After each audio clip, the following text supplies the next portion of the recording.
Hello, everybody. Welcome to Movies by McManus, the podcast where we talk about movies, comics, TV, books, whatever kind of media you're into in the context of who created it and what effect it's trying to have on the world. I'm your host, Greg. We're with my brother, Mike, as always. Hello. And today we're going to be talking about Spike Lee and The Five Bloods. Came out this year in 2020.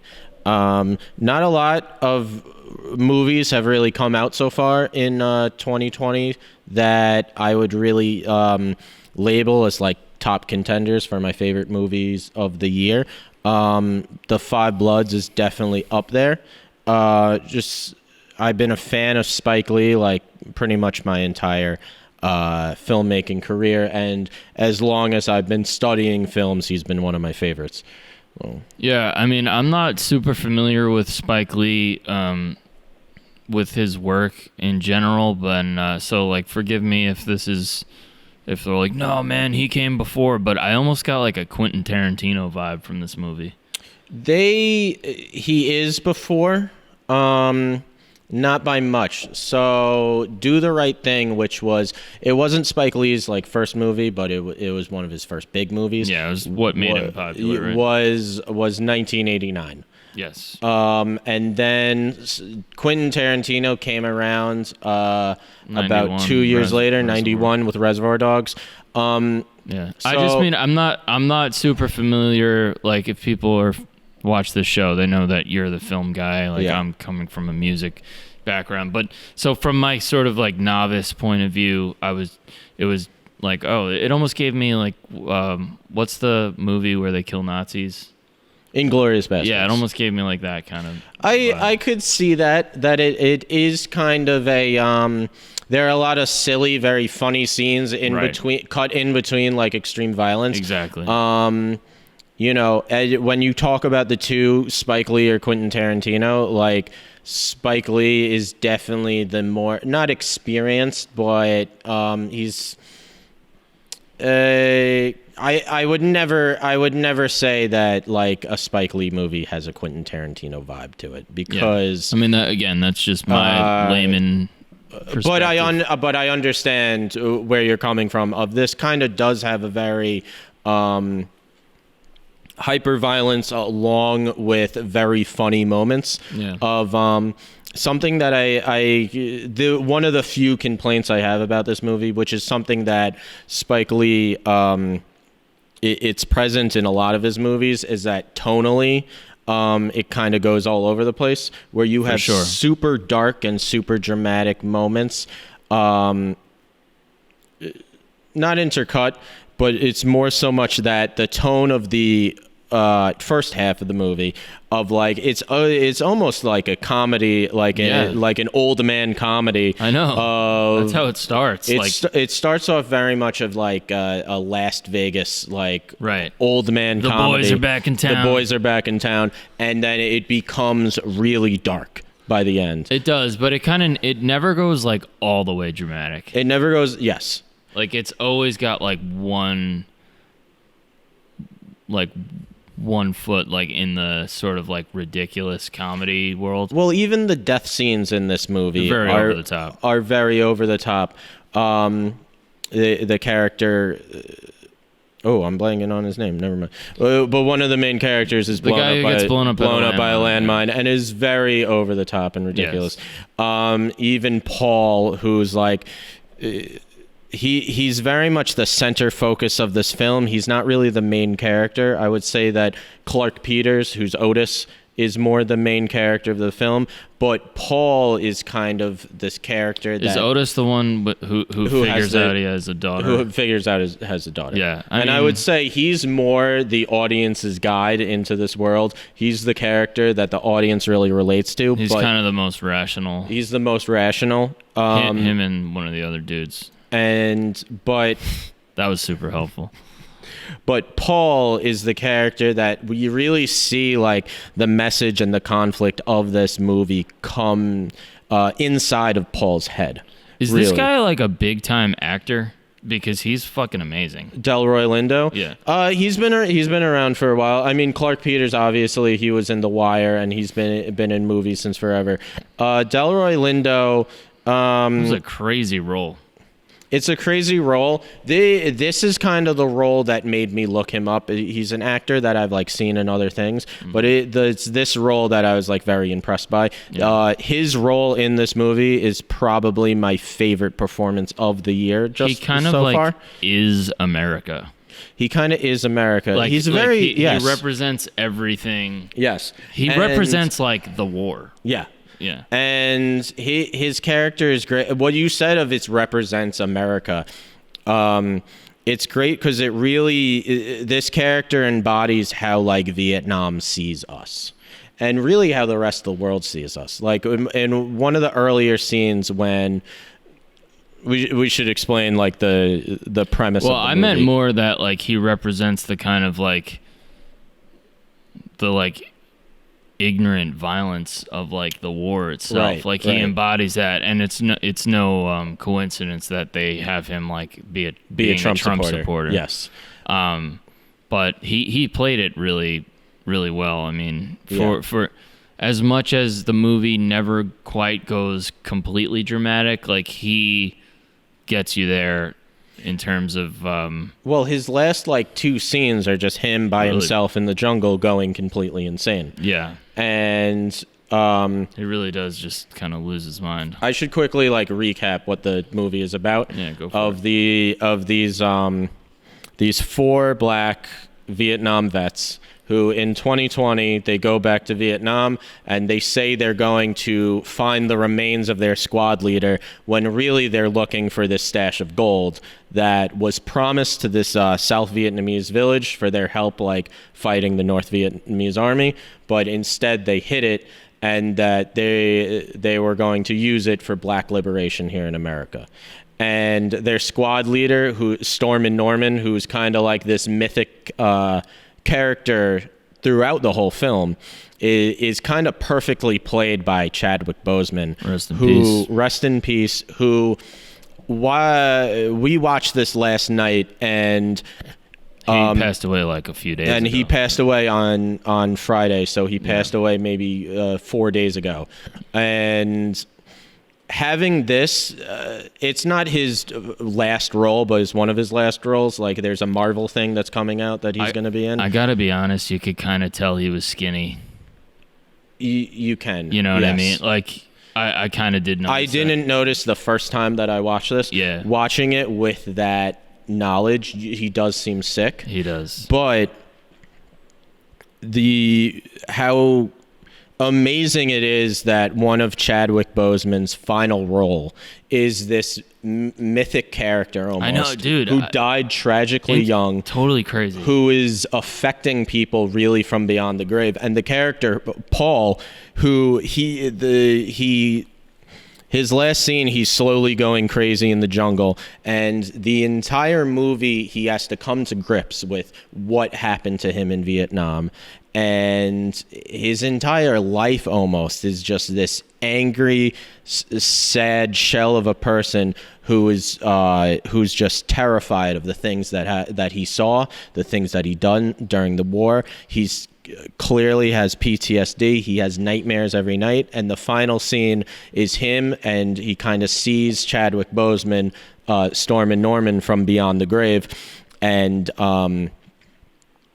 I was a little unclear on this. They're kind of saying that he died in like friendly fire? Yes. Paul accidentally killed him. And that kind of he never told anybody. Right. So that they kind of reveal why he's kind of yes, but it's an embodiment of you come home from war and you still have to live with the things that you did over there. Of course. And it's a great final scene of we see Stormin' Norman, Chadwick Boseman, and he just gives Paul a hug and like tells him like it's okay, like you can let go of this anger, and just how amazing of just like he's embodied in really his final role as this mythic figure who's almost just morally, I don't want to say like above everybody else, but like almost morally uncompromisable. Yeah. Where it's He's like the standard. This just standard of greatness that everybody should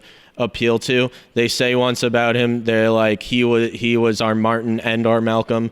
And just amazing character. And I mean, I love Chadwick Boseman. You know, I first saw him in 42, the Jackie Robinson movie, and then obviously like Black Panther was huge.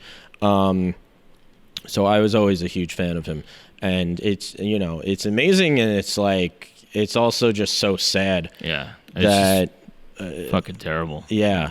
It's so weird. I mean, there's no way like they could have known, but like, it's just the idea of having an actor who died tragically young playing this character, an actor who like in his personal life was morally the standard of what people wanted to look up to, who was like always visiting kids in hospitals and stuff, who died tragically young, is playing this character who's like the moral standard, who also died tragically young.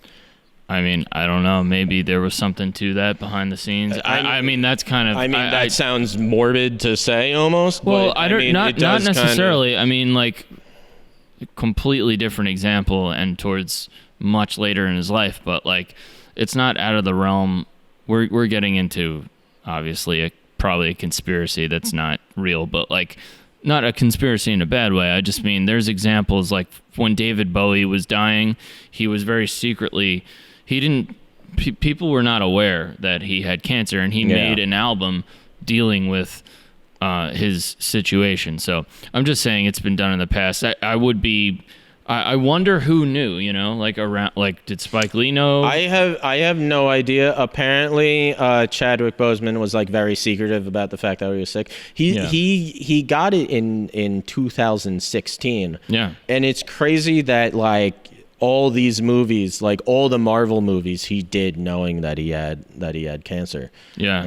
And it's crazy. But you know, Storm and Norman. It's just another, just not to cut you off, but it's just when you see shit like that, it's just like, fuck, man. Like, you know, even a guy like that, you know, is still. I don't know. Life is just fucking finite. You know, it's crazy. Storm and Norman, you know, I like him as a character, and I love the flashback scenes that they do of him. I love the way that was shot with like the old school. It's shot on 16 millimeter. 16, yeah. So 16 millimeter. It looks like Vietnam footage. Well, it's literally, you know, they couldn't. It was the 60s. They couldn't bring like a video camera into, so they shot it on small 16 millimeter, which, you know, the camera's about like this big. It's about like a little less than a foot. And you kind of like crank a wheel. Yeah. And Spike Lee like actually used that. I don't know what camera he actually used. That's the use, but he used the same exact type of film that would have been used in Vietnam. Gotcha. And I love how these flashback scenes of they don't have younger actors. I thought that was an interesting choice. At first, it was a little goofy, but then you're like, it's kind of cool because it almost makes their experience more real in a sense. Like, you see them at that age struggling with what they're dealing with, and then when you see them in those scenes, it's like, oh yeah, because it's still that real for them. Well, it gives this kind of feeling that the war in the 60s and 2020 are going on simultaneously, which if you look in these characters' heads and their psyche, like that is how it is. When they look at Vietnam, that's how they see it, because to them, it's not something that happened 50 years ago. It's something that's going on in their mind all the time. Which is horrifying to think. I mean, I used to be, just as a quick example of something like this, like, I used to drive for rideshare services. Like I drove Lyft for a while, and I remember, first of all, you get all different types of walks of life who come into your car. But this one time, this guy got in my car, and he was like deep into his 80s. He might have actually been in his early 90s, and he was a World War II veteran. And like, you know, I don't know if it's because of his advanced age, but it was almost as if that was the only thing he did. Like he was wearing the hat. You know, he immediately started talking about it. I was trying to ask him about a bunch of different things. Obviously, that's interesting, but I was trying to ask him. Yeah. Because I was riding with him for a while, and he was an older guy, so he was like, you know, very trying to talk to me and stuff. And just the idea that you could do something. What's Chadwick Boseman's character supposed to be? 19? Yeah, man. If he was fighting in Vietnam, then he would have been either early 20s or late teens. I feel like they mentioned 19 at one point, but the point is like the idea that you could do something that defines the rest of your life at that young of an age is really scary. And I'm not making light of it. I understand. Yeah. Of course. I mean, my generation. I knew people who went to the Iraq War. You know, I know one kid in particular that. We weren't the closest of friends, but we grew up in the same circle playing music, and he went off to Iraq, and he is shot. Like, he came back, and, like, you know, obviously not everyone has that experience, but, you know, he just kind of fucking went off the deep end. Well, I think a lot of what this movie is kind of trying to say of, like, these four characters, these four Vietnam vets, They went through something in their early 20s, and kind of the rest of their life is just spent unpacking it. Yeah, which is fucking horrifying. And we see that, like, it's great, like, especially with the character Otis, who Clark Peters, who I like that they gave him a daughter that he didn't know about. Because at first I thought like it was kind of corny, but the more I'm thinking about it, it's kind of like a piece of him was left in Vietnam, and it's like literally a piece of him is left in Vietnam. Yeah, and it's another thing that it's obviously veterans don't go through this, but for regular civilians, we can see the Vietnam War as something in the past. When a war is kind of over, we can say like, okay, that's over and done with. But the country that we went to war with, that was invaded, still has to deal with everything. And I think it's kind of saying something that he didn't know that he had a daughter, but this Vietnamese woman then had to raise this girl by herself.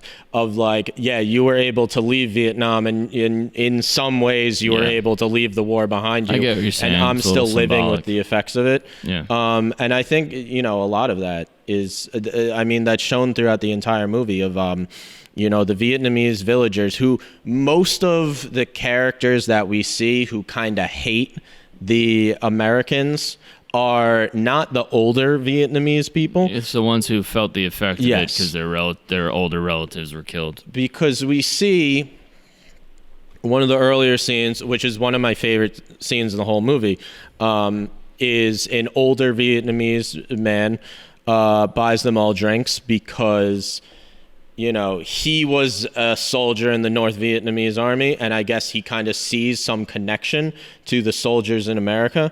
So he clearly is okay with it, has unpacked it, and kind of is fine with what has happened to him in the war. But the younger people who maybe didn't see the war or were too young to remember it, but remember the effects of it, they're the ones who are angry at them. Yeah, of course. I mean, it's the whole idea of like what we're doing in the Middle East, where it's like, you know, you're creating more generations of people that are going to hate America. Yes. You know, and you know, it's like we don't even end wars anymore. So it's like, you know, your whole concept about like, oh, the daughter is a symbol of like, you know, we can leave and you know, I'm still dealing with the effects of the war. Now we don't even end wars, so we don't have to worry about that, I guess. It's crazy to think about troops currently in Iraq. It's almost 20 years. So I remember when we first invaded, I was very young. I was 9, and then you would have been 13. Yes. So I remember when we first invaded, I was worried that you were going to get drafted at 18, and I thought, no draft ever happened, but it's crazy to think of. It was on the table. it was on the table for a little bit. I remember that people were scared. Yeah. There was a time when George W. Bush like seriously considered a draft, and like people were scared. And I remember I was like 9 or 10, and I was thinking, well, in 4 years when Mike's 18, like the war will be over by then, because like why would? And then I turned 18, and I was old enough to be drafted, and the war still isn't over. And now I'm 27, and the war still isn't over. I know. Yeah, so I guess this like message, I mean, it applies to like wars that ended. It doesn't apply really to what's currently happening in, you know, Iraq or Afghanistan. So why don't you take us back through like some of the developments of the actual movie, just so we could stay on point with. Yeah, so it starts off with, you know, they first arrive in Vietnam. Also, you'll notice, so the aspect ratio kind of changes.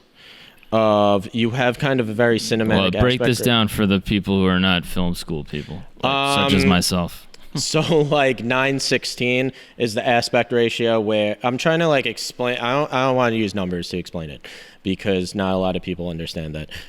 You know, you're watching a movie and there's bars at the top. There's black bars at the top and the bottom. Right. All right. So that's like 9:16 ratio. So basically that's a very cinematic.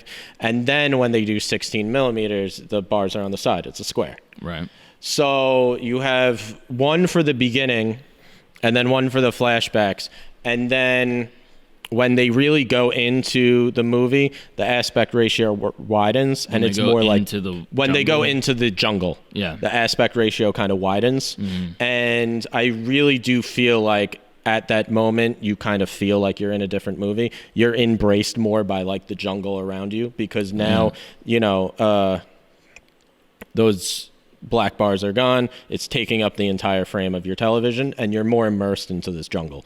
So it's like basically a technique that would kind of be subtle to to a person like me, but it's one of those things that I'm probably emotionally reacting to without realizing. Yes, that's like the concept, basically. Yeah, that's interesting. Wes Anderson kind of did something similar. Where did you see Grand Budapest Hotel? No.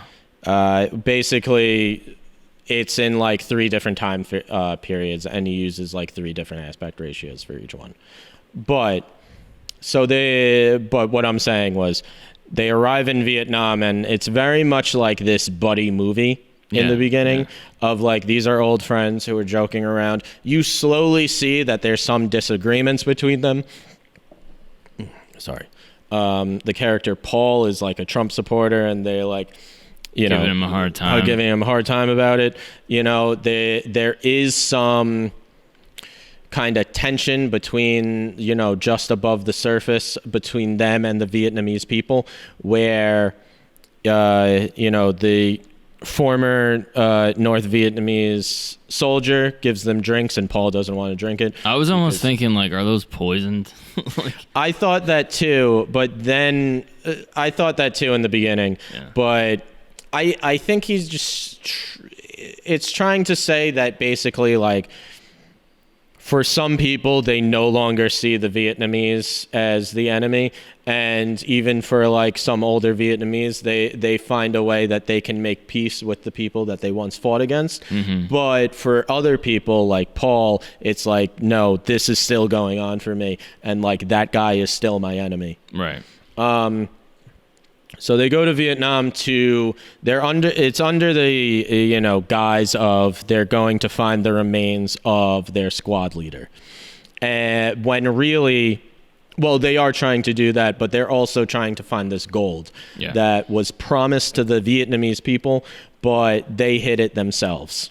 With the idea of, this is a country that has done nothing for us as Black Americans and as Black soldiers, and we have gone into this war, and many of us has fought and died, and what is our country really doing for us? Why do we like need to protect this gold when we can take it for ourselves?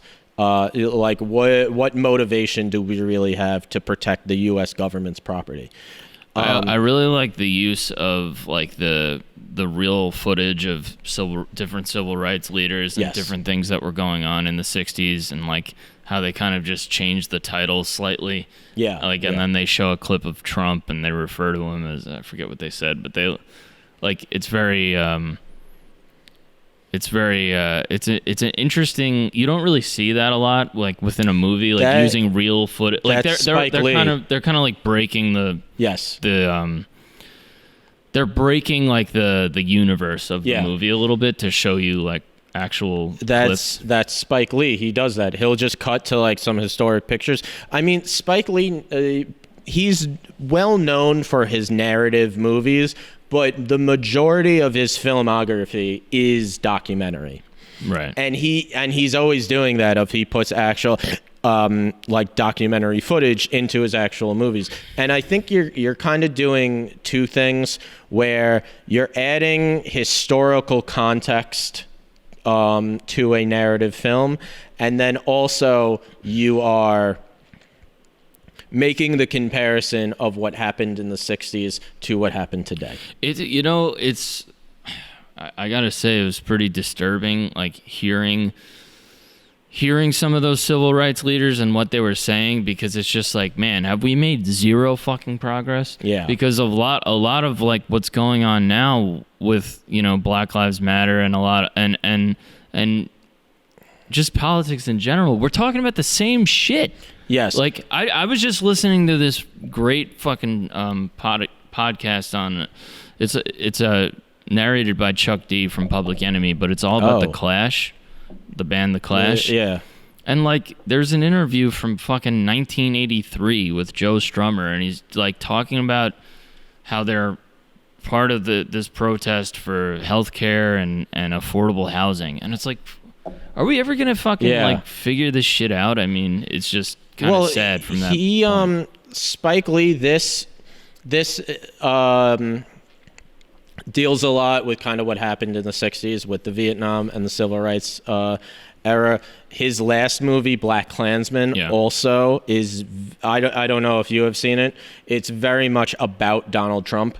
Yeah. It's, the main antagonist of Black Klansman is David Duke, who, he was this very charismatic leader of the Klan.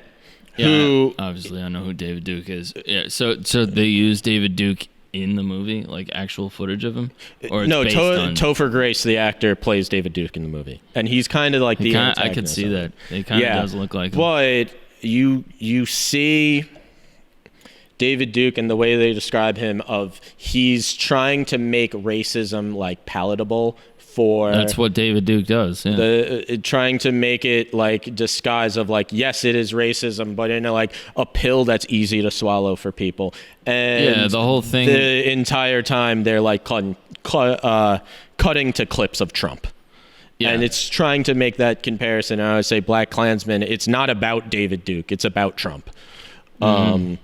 Yeah, David Duke stopped wearing the robes and started dressing. And he started wearing a suit and tie instead. Yeah, exactly. Because he realized that the robes had a certain significance. He was saying the same thing. He was just trying to say it in a way that I guess white people who don't want to be labeled as a racist would. Well, the current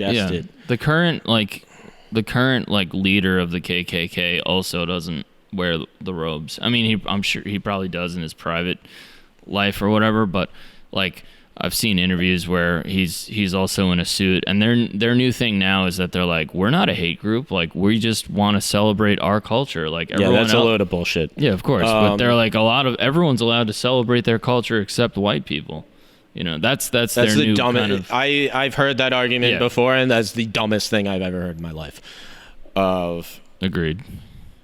First of all, we're Irish and we celebrate our culture all the time. Well, we're not really anything. Let's be honest. I was having this conversation. I don't feel it's weird being American. Being American is kind of weird. It is a little weird because we're all from different places, and we kind of identify with our heritage, but we're not really from there. Yeah, we're from here, but then what does that mean? Because American is not really a thing either. It's it's just very weird. You know, like our family, we have Irish, we have Sicilian, we have Puerto Rican. Yeah. But we've all been in America going back to the early 1900s. We're also like the only country that does that, where people identify from where their ancestors are from rather than where they were born. We are the only country that does that. It's kind of weird. Like the American, it's such a loose thing, you know? And that's why when it's co-opted by like just straight up white nationalism, it's like just obviously such a load of bullshit, because it's like, well, being American by nature means you're from wherever the fuck. Yeah. You know, just because you're from European descent doesn't mean, you know, you don't get to claim America more than certainly Native Americans or anybody who was here. Because that's fucking America we have no nationality. It was also, so another thing that's interesting in the movie of kind of like America's effect on Vietnam and like this lasting kind of cultural effect that really took place. And you see that more when they first land in the city, because in the city, it's more like culturally, they're trying to represent, they're trying to be as American as possible. Like in that first city, they have the McDonald's. They have the McDonald's. The bar they go to is Apocalypse Now themed, and it's very much of it's like culture, like regurgitating itself. It's so interesting. And you see that of the Vietnamese woman who has a daughter who is half black. Yes, and she was saying like, we were treated terribly because she was half black.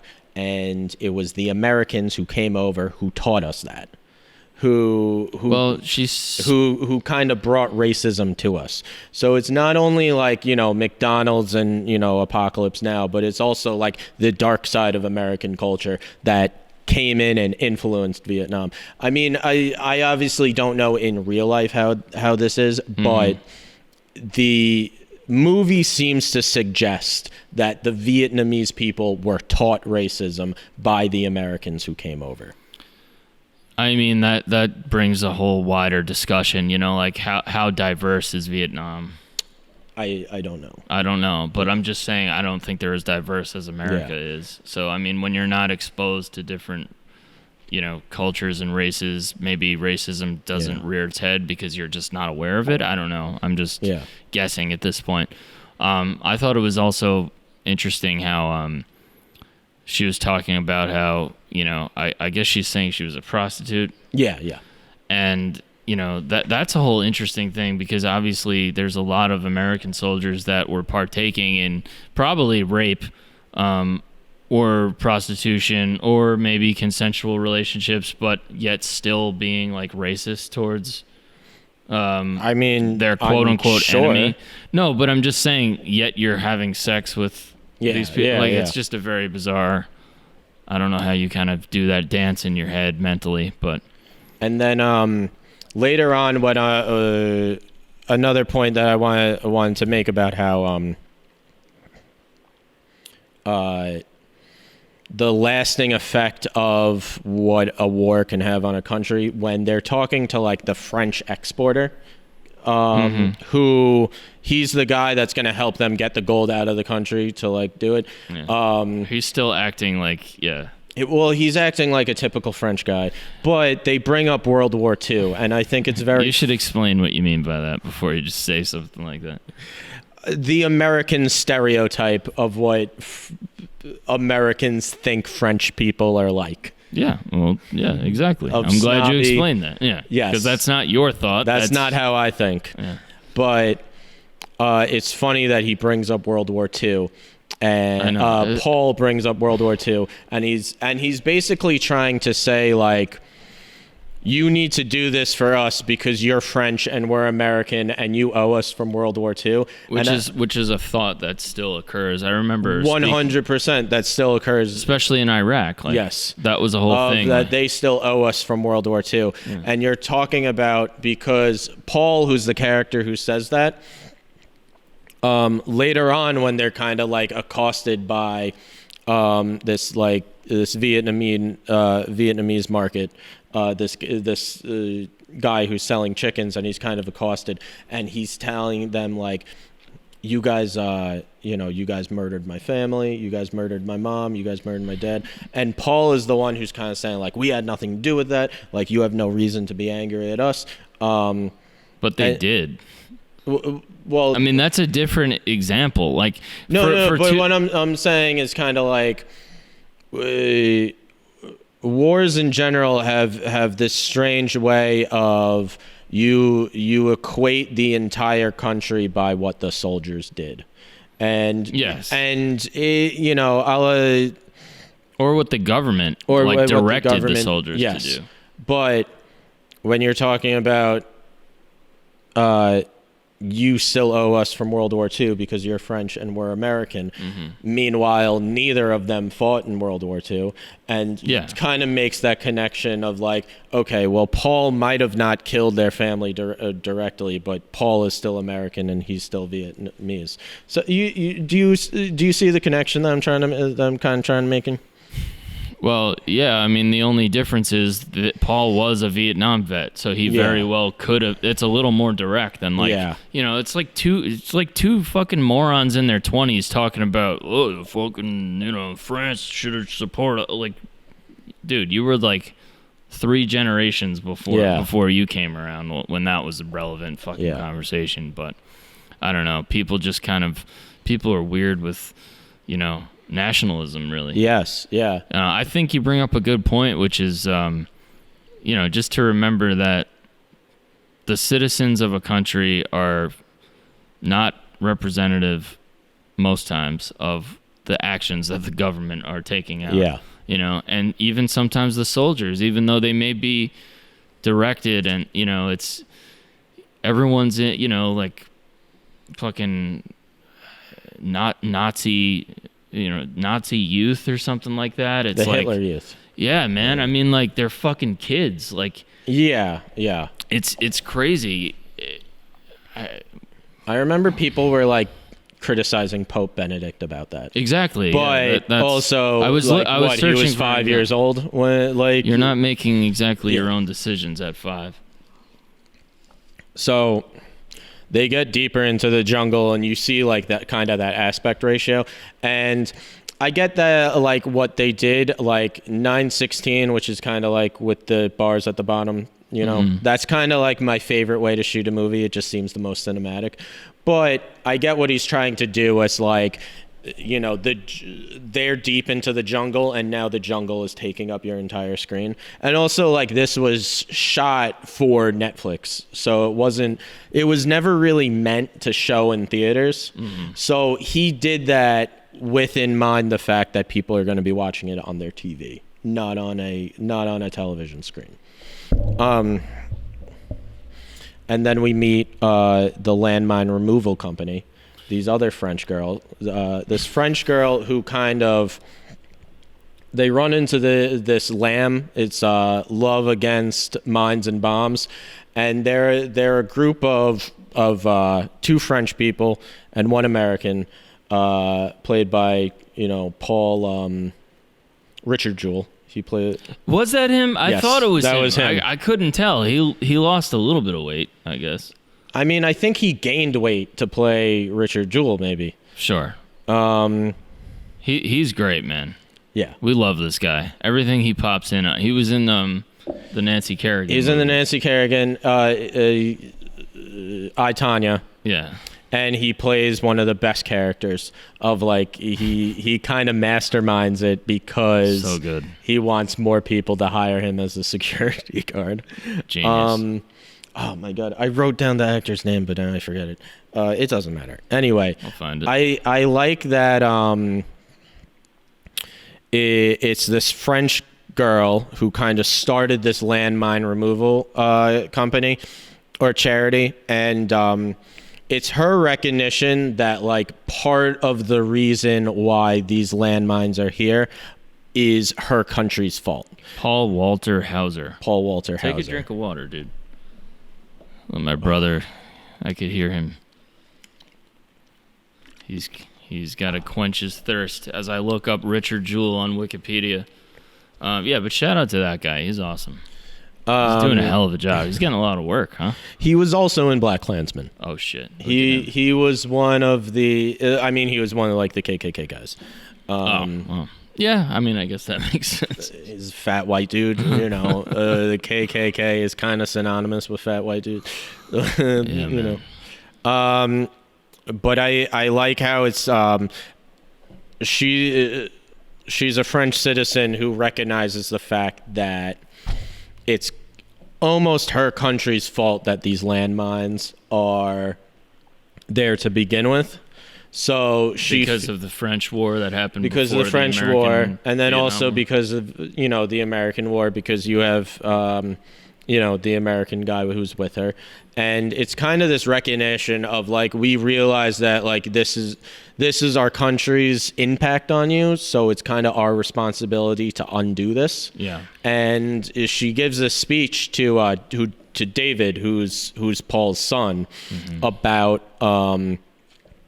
how her family had this rubber plantation in Vietnam and how they exploited their workers, and that she feels like by starting this charity and going in and removing these explosives that it's a way of undoing the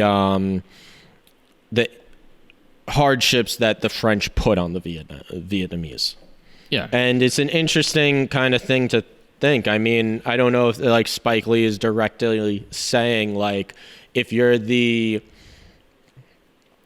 have the privilege and you come from a family line or from a country that oppressed people, then it's your responsibility to then go and try to fix the problem.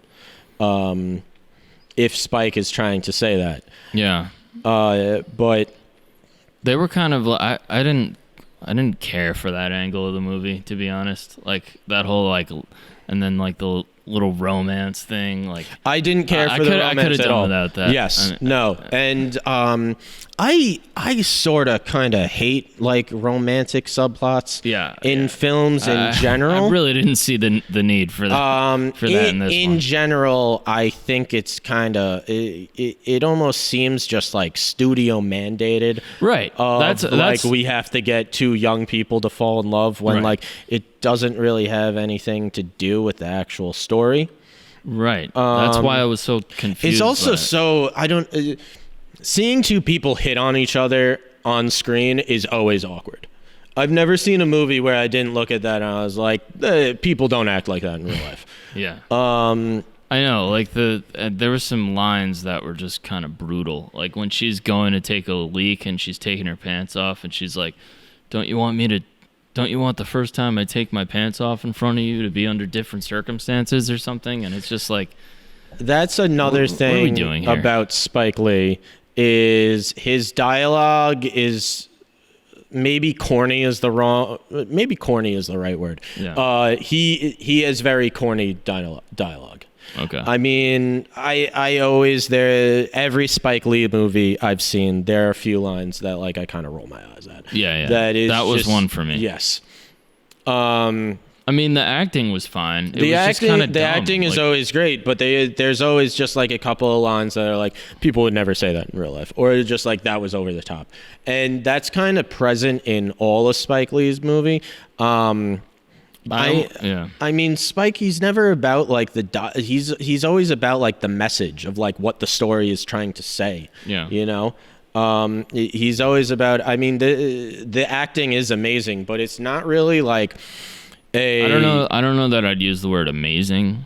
I mean, the acting's good. There's really good performance. I feel like the Bloods, they were all great. Yeah, all of them. Yeah. Even the son was pretty good. But especially like the four main dudes were really good. I don't know. I mean, what is the main like takeaway from this movie? Like what is Spike Lee trying to say? Like I feel like it was more about this is a movie about generational trauma.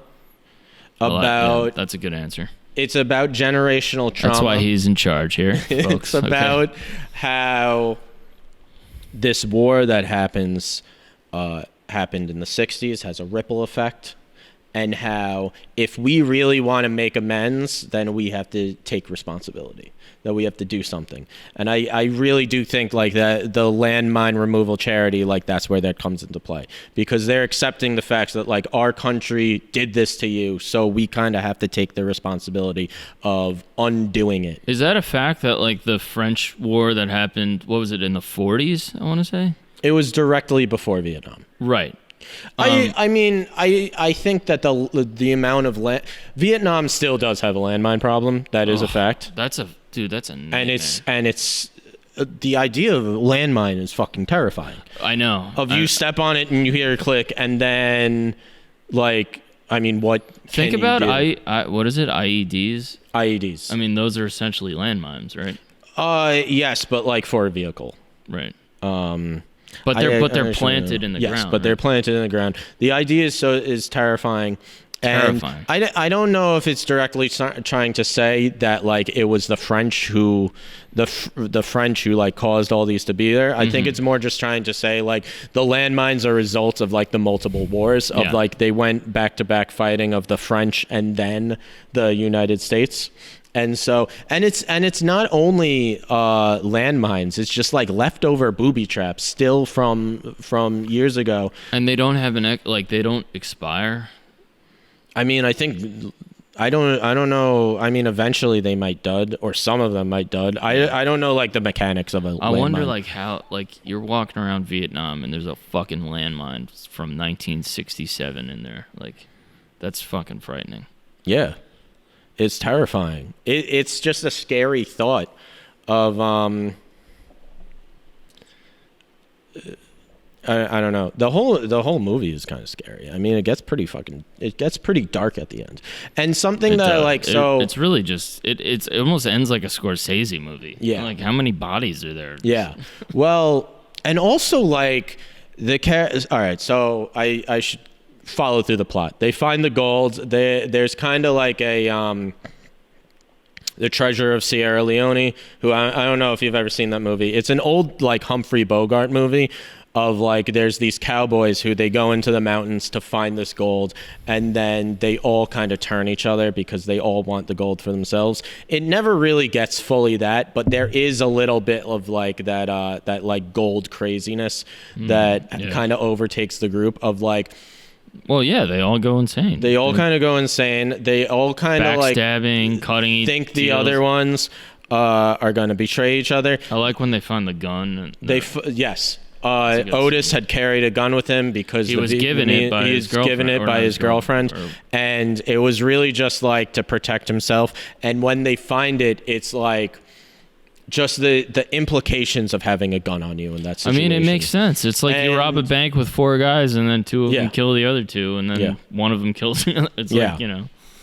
And then it's also just like when the landmine removal, those 3 characters come in and they help them, and then Paul's like immediately is like, we have to tie them up because they're gonna want the gold for themselves, and like we don't want to. We wanted to split it 5 ways. We didn't want to split it.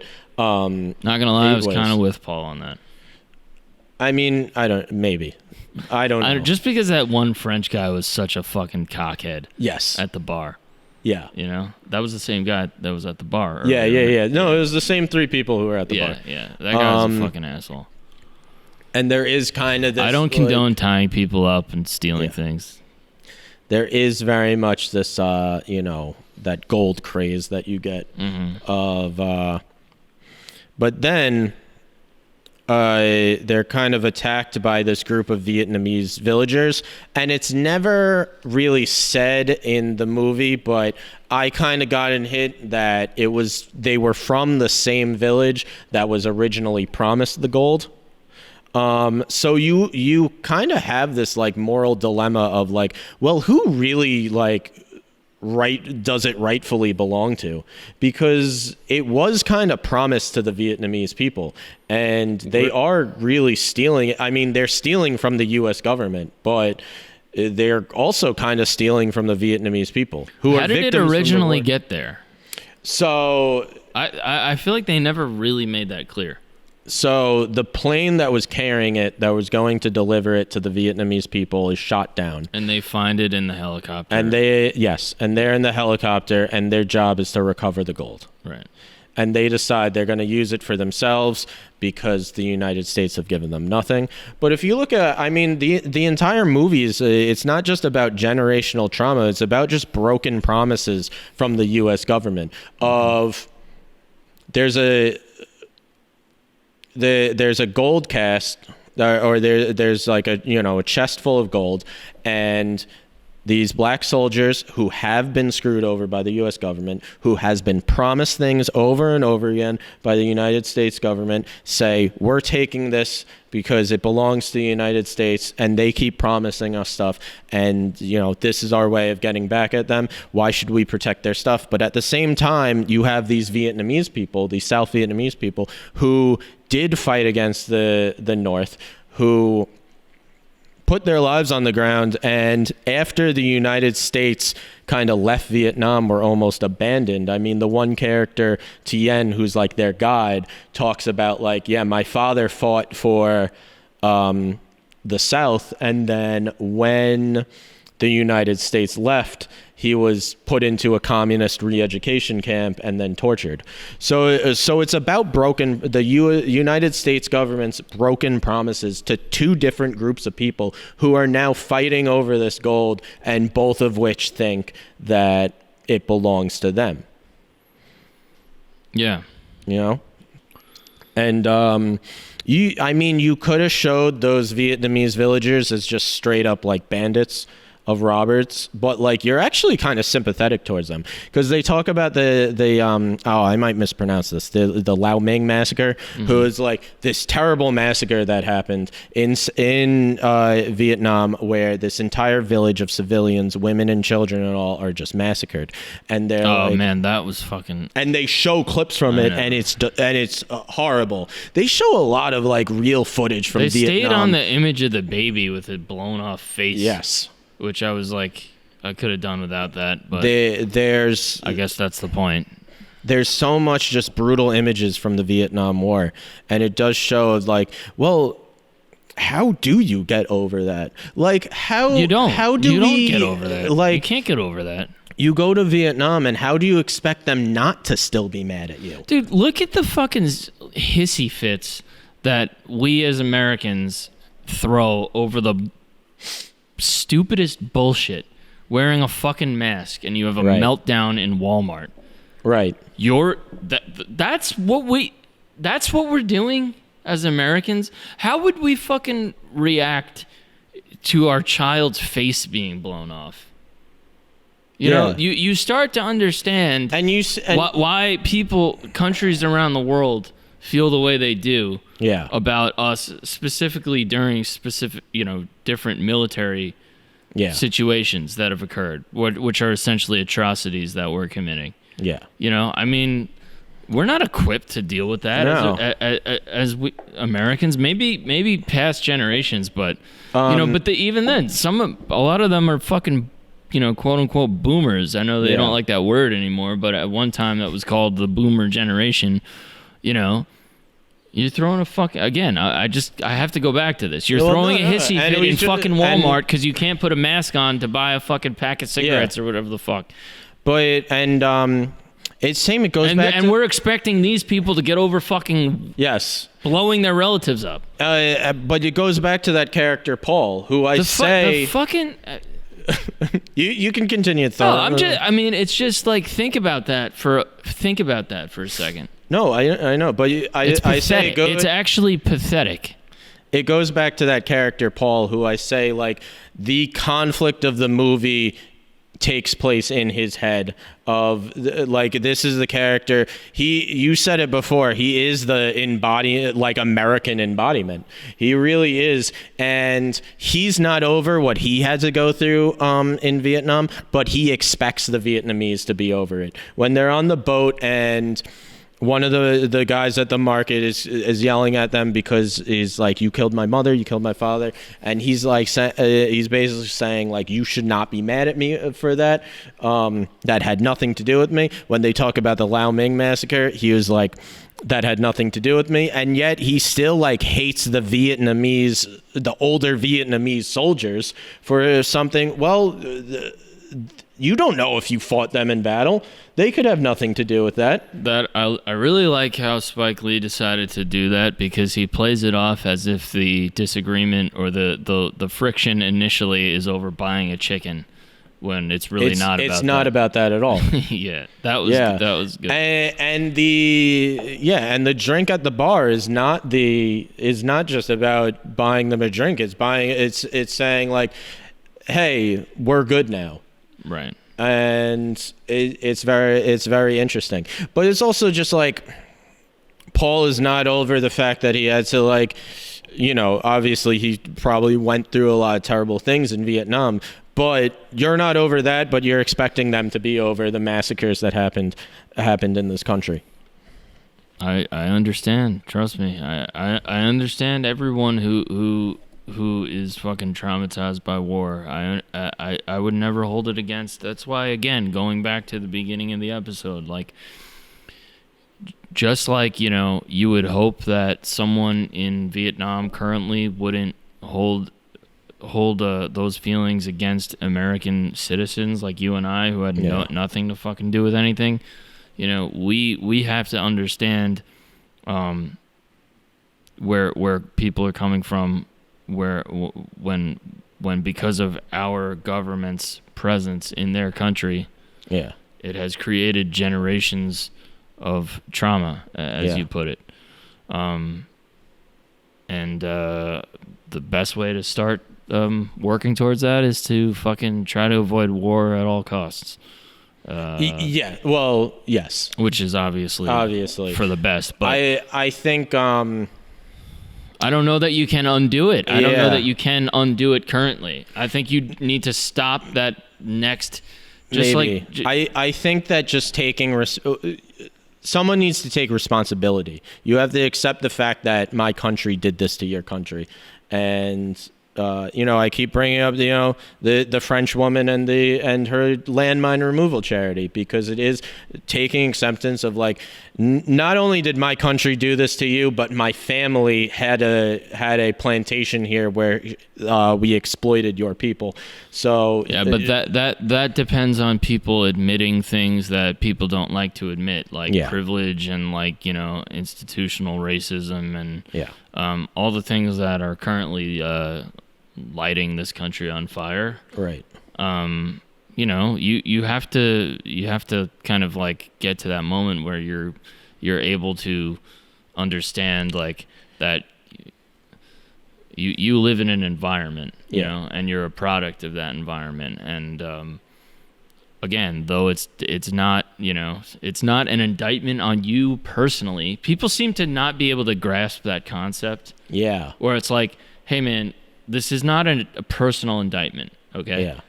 But it's not a personal attack by asking you to just take notice of what's going on around you.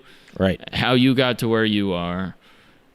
It's not saying you don't have troubles. It's not saying that you don't have hardships. It's not saying that you have it. Your life is a walk in the park. But people just seem to not be able to handle that for whatever reason. And they take it as an attack. And I think what the Five Bloods what the character Paul needs to understand is that the understanding that they need to come to is that just because I don't want to say just because.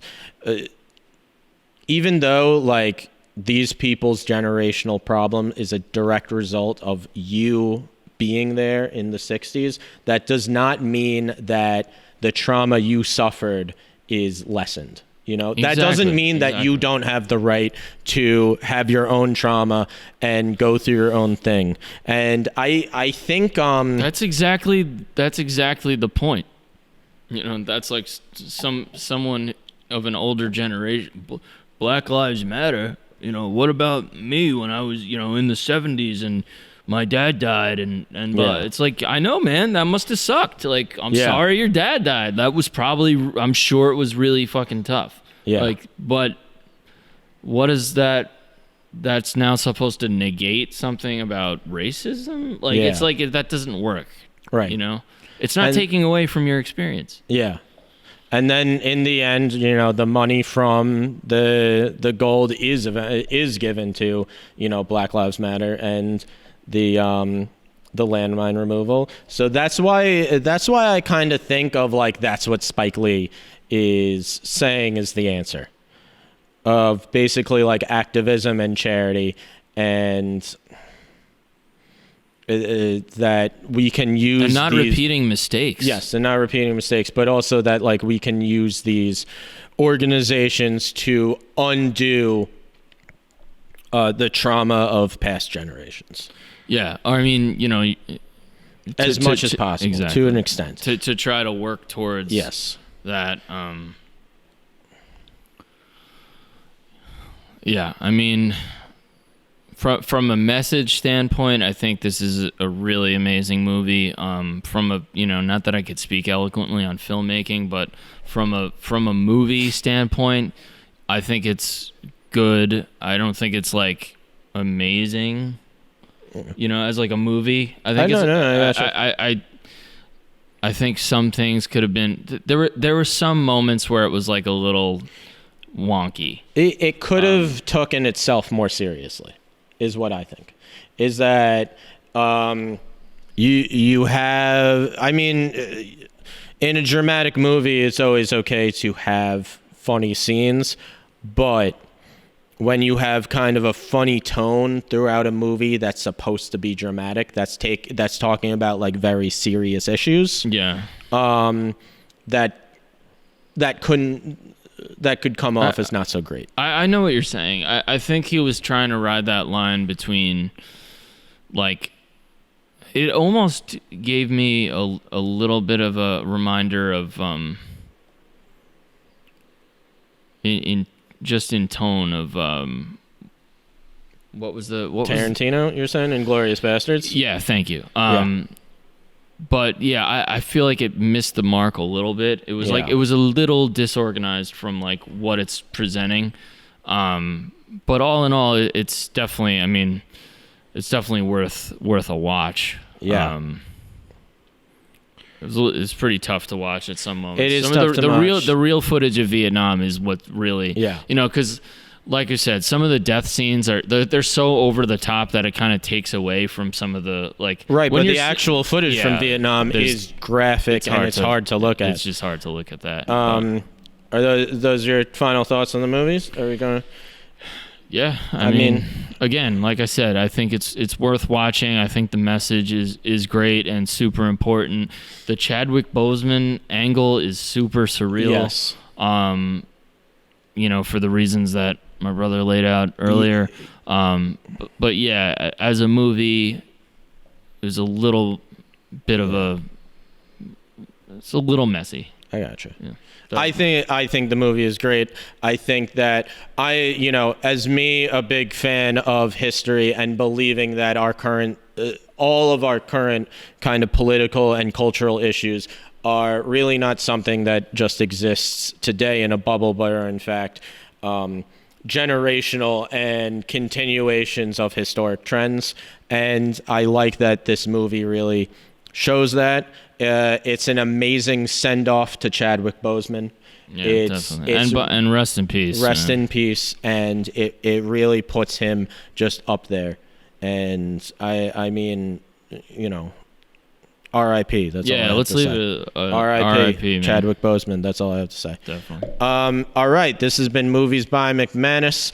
If you like our podcast, also check out our YouTube videos where I kind of do shorter breakdowns of movies, and then you can also see the video format of these podcasts. Also, follow us on social media at Movies by McManus. I'm your host, Greg. I'm with my brother, Mike. Yeah, thanks for checking this out again, and yeah, we'll see you soon with another one. And yeah, man, see you next time. We'll see you next time.